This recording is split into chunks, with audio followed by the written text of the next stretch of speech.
India Charts publishes Nifty Daily, daily video updates, the weekly Elliott Wave Outlook, and the Long Shot Report covering all asset classes.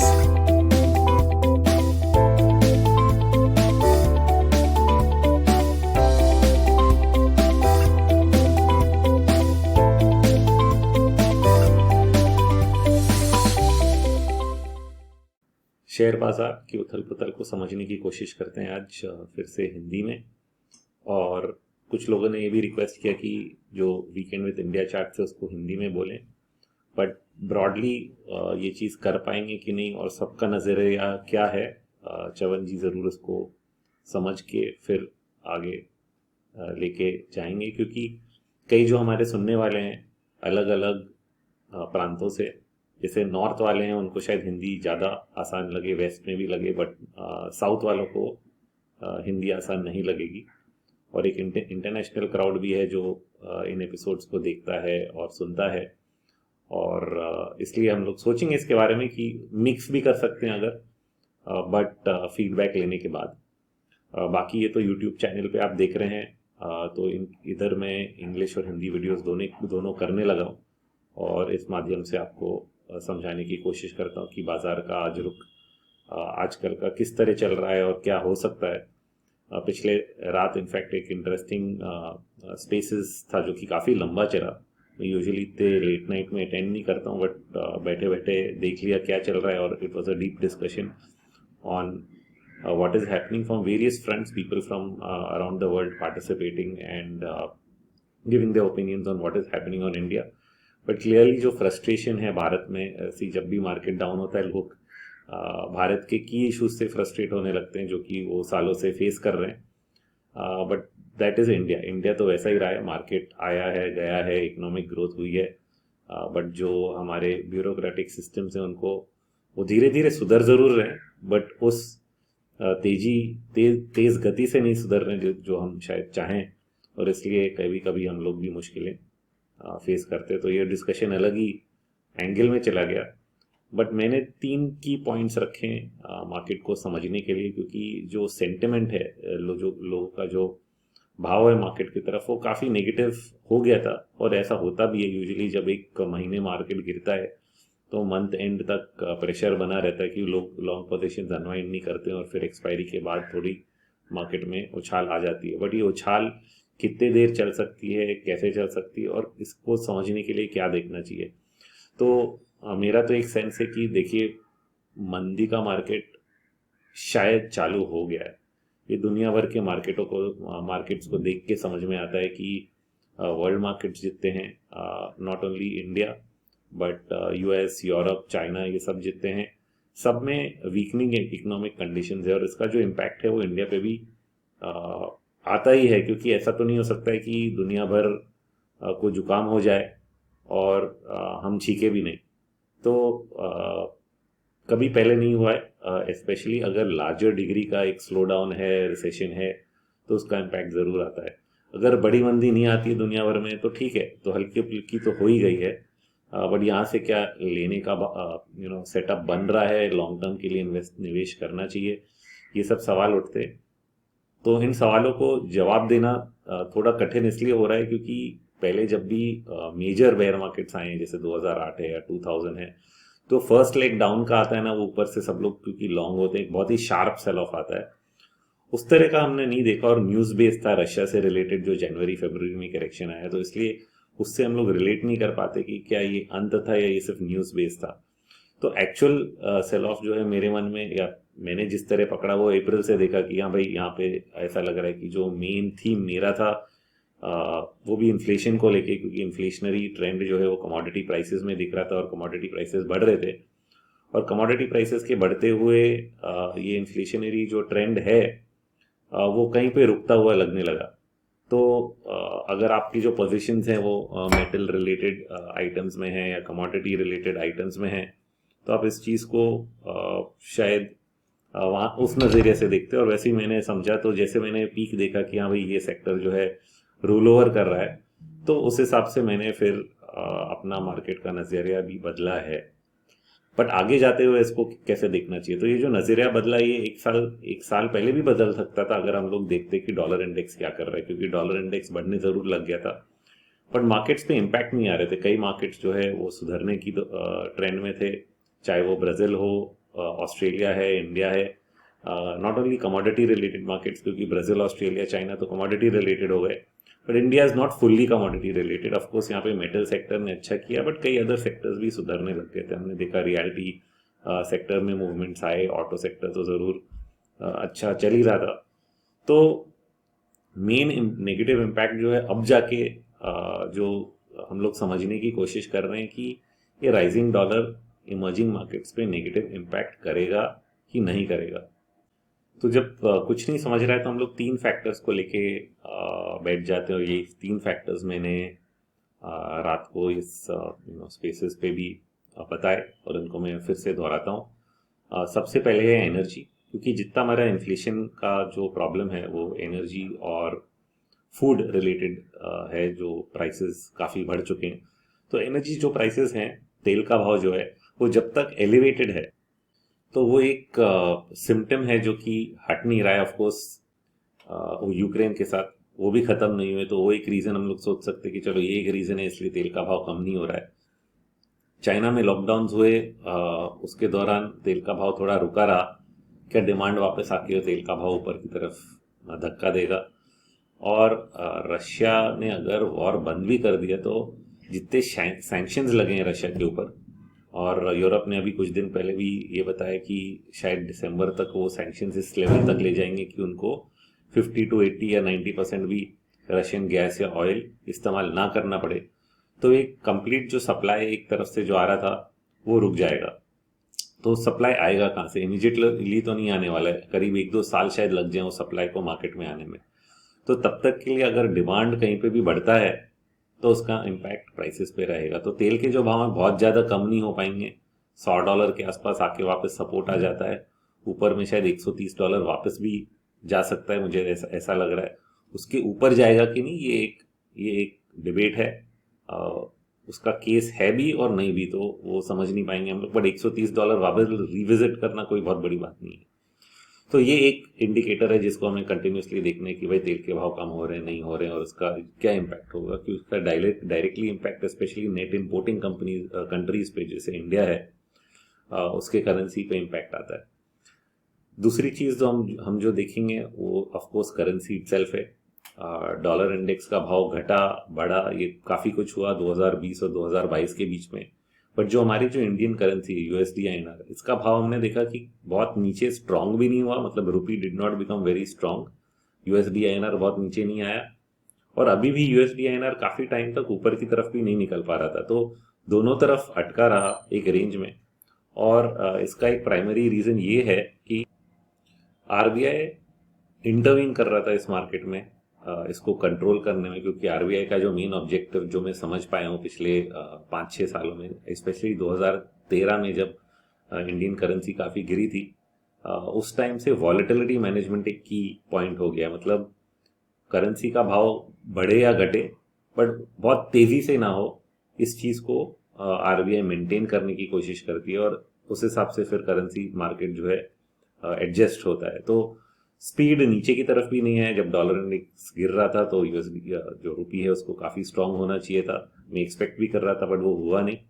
और वो नहीं होते हुए जो pattern है पूरा वो उल्टी की तरफ घूम गया। मतलब जो मंदी की ट्रेंड दिख रही थी USD INR में, वो अभी तेजी की ट्रेंड में बदल गई है। Monthly momentum indicator by side पे आ गया है, वीकली इंडिकेटर बाय साइड पे आ गया है। इनफैक्ट पिछले 10 दिनों में भी आप अगर देखोगे, डॉलर इंडेक्स थोड़ा नीचे आया, इक्विटी मार्केट्स में बाउंस आया, but USD INR completely flat, मतलब हिला ही नहीं, 5-10 पैसे से ज़्यादा मूवमेंट नहीं आ रहा है डे टू डे। तो एक लेवल पे आके बिल्कुल रुक गया, 77.6, 77.5, इसी रेंज में 5-10 पैसे के रेंज में साइडवेज जा रहा है कई दिनों से।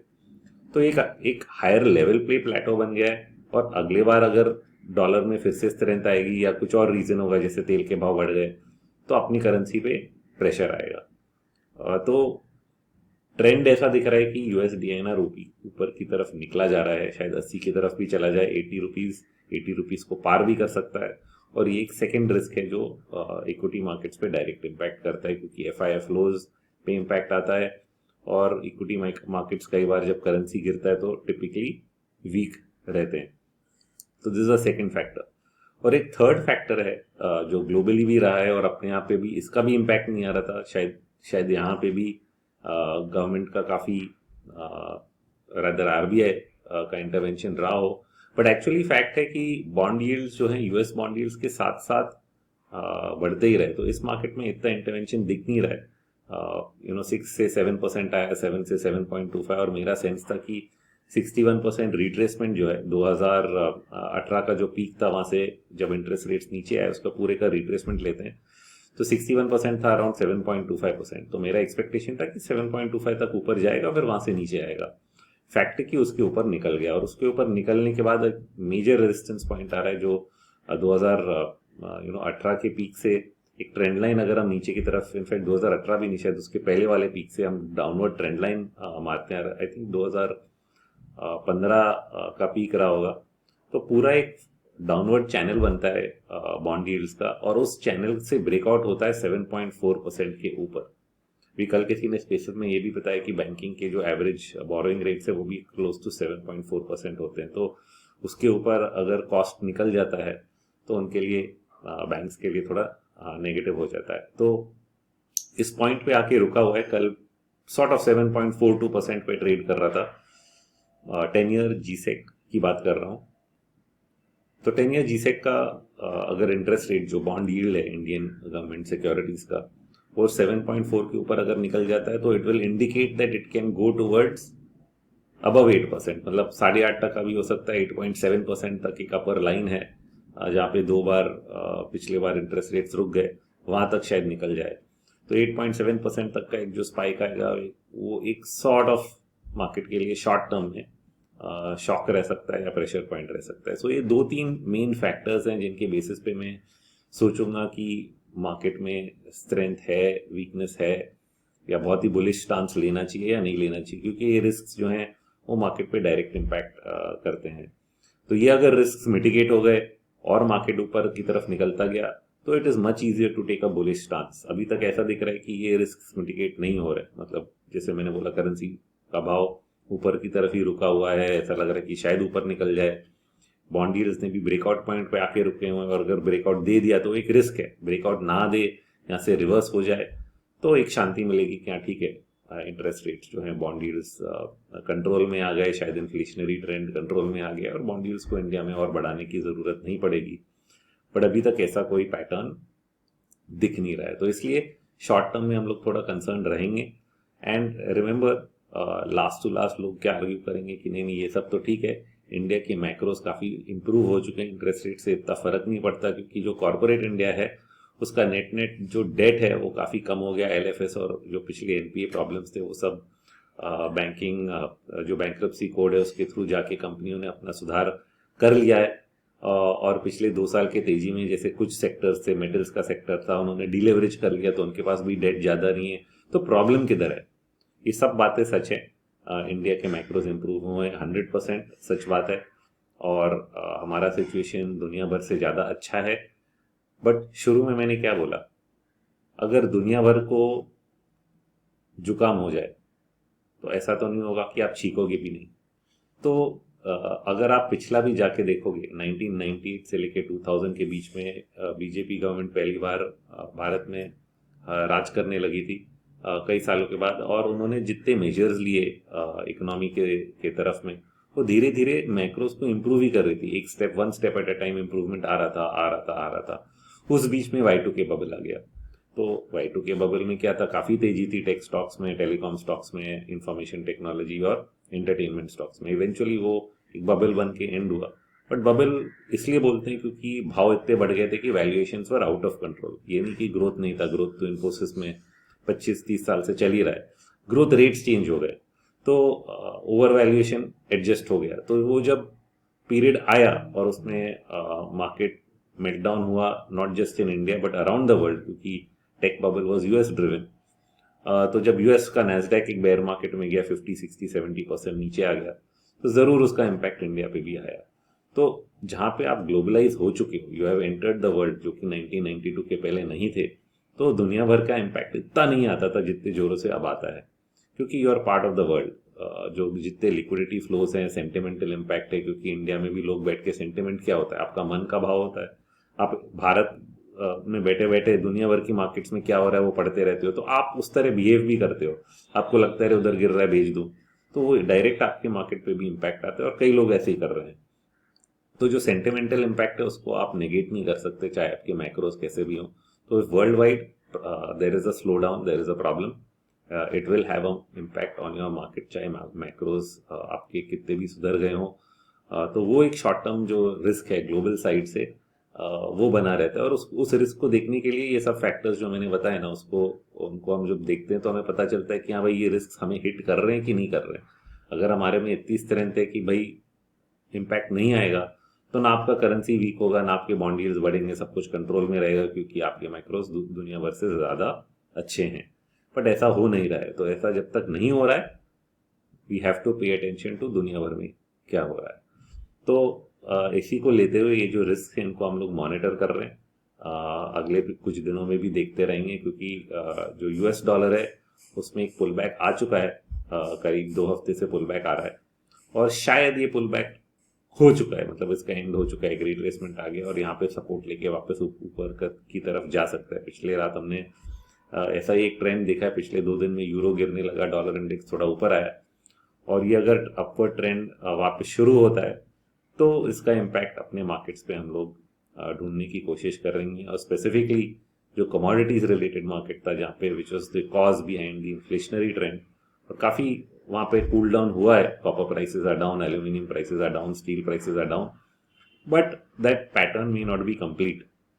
And so as and when we see कि डॉलर इंडेक्स ऊपर की तरफ भागता है, तो कई कमोडिटी प्राइसेस पे भी नेगेटिव शॉर्ट टर्म इम्पैक्ट आएगा, जिससे कि इन्फ्लेशनरी जो ट्रेंड है वो थोड़ा रुकेगा। बट ये सब होते हुए तो क्या हो रहा है कि इन्फ्लेशनरी पैटर्न को कंट्रोल में लाते हुए जब सेंट्रल बैंक एक्शन ले रहे हैं, उस बीच में इकोनॉमी को स्टिमुलस नहीं मिल रहा है, और इकोनॉमिक स्टिमुलस जब नहीं मिल रहा है तो मार्केट एक तरफ एक लेवल पे रुक गया है और वहां से कूल डाउन हो रहा है। यही है करंट पैटर्न, करंट ट्रेंड, कि मार्केट्स जो है हाई से कूल ऑफ हो चुके हैं। एक जो एक्सेसिव बाइंग चल रही थी हर लेवल पे, वैल्यूएशंस ओवरस्ट्रेच हो गए थे कुछ सेक्टर्स में, वो करेक्ट हो रहे हैं, और वो शायद correction in terms of valuation तो जरूर पूरी तरह से नहीं हुआ है, और वो ऑनगोइंग प्रोसेस है। Will it remain only a sector specific problem, या पूरे बाजार पे इम्पैक्ट आएगा? उसके लिए 3 फैक्टर्स मैंने जो बताए, इनको हम लोग अपने नज़र में रखेंगे। बस यही आज का अपडेट रहा, और मेरा सेंस है कि ज़रूर आप जानना चाहोगे कि निफ्टी में क्या होगा। अपसाइड में रखूंगा थोड़ा बहुत, क्योंकि यहाँ पे 16,450 का एक शॉर्ट टर्म इंट्राडे सपोर्ट है, और वो सपोर्ट जब तक होल्ड कर रहा है तो we are open to the idea whether market can bounce above 16,700, 16,750। बहुत ही लकी रहे तो 16,900 या 17,000 तक भी जाने की उम्मीद बनी रहेगी, but it's not very clear. Okay, तो दोनों तरफ क्लियर पैटर्न नहीं मिल रहा है। डाउनवर्ड ट्रेंड शुरू हो गया वापस, ऐसा भी पैटर्न नहीं है। ऐसा लग रहा है कि ऊपर का कुछ बचा हुआ है, और वो ऊपर का कितना बचा हुआ है वो एक हम लोग एस्टिमेट कर रहे हैं, या फिर उसको हम लोग एक्चुअल डे टू डे देखेंगे, मॉनिटर करेंगे, और फिर जहाँ पे एक्चुअल रिवर्सल ट्रेंड आएगा, फिर वहाँ से एक नेक्स्ट डाउनवर्ड लेग मार्केट में फिर से बनेगा। ऐसा मैं सोच रहा हूँ। तो currently we are in bounce mode. Bounce mode is not completely over, और ये बाउंस के बाद वापस डाउन ट्रेंड रिज्यूम हो सकता है, और उसको हम लोग मॉनिटर कर रहे हैं, और इन फैक्टर्स के बेसिस पे ये सेंस करेंगे कि लॉन्गर टर्म ट्रेंड जो है वो रिवर्स हो रहा है कि नहीं।